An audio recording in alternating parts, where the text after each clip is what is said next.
పార్టీలో కూడా మన పార్టీలో ఉండి మన కందులో వేసుకొని ఒకరిద్దరు అడిగికి వంట పడుతున్నారు. పార్టీ గుర్తించింది, హైకమాండ్ గుర్తించింది.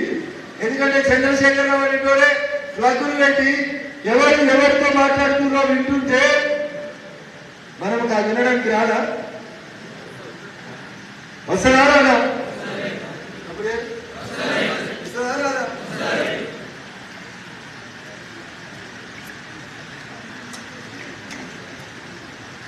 కానీ భారత ప్రభుత్వం నరేంద్ర మోడీ గారి నాయకత్వంలో అట్లాంటి తప్పు చేస్తలేదు. తప్పు చేయాలి కూడా, తప్పు చేయమని కూడా చెప్పదు.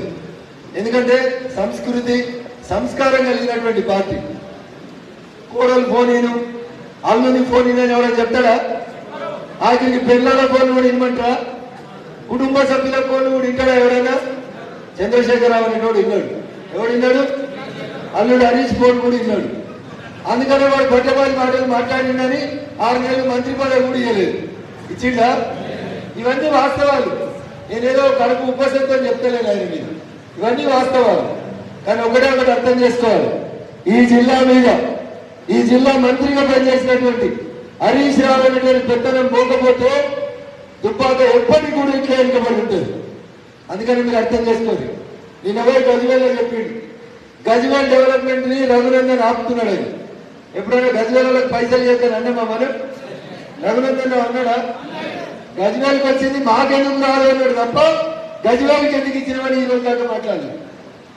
అందుకని నా విజ్ఞప్తి మీతోటి, దుబ్బాకకి ఈ ఎన్నికలలో నేను కొంచెం తక్కువ టైం ఇస్తున్నా అని మీరెవరు కూడా దయచేసి నారాజు కావద్దు.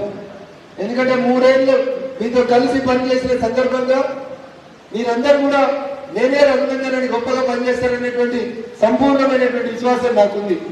ఈ 40 రోజులలో నేను 4 రోజులు మిమ్మల్ని కలిసినా కలవకుండా నన్ను గెలిపించడానికి మీరే గంటల బదులు మొత్తం పార్లమెంట్ తిరగాలని నేను మీ అందరికీ కూడా సవినయంగా విజ్ఞప్తి చేస్తా ఉన్నాను.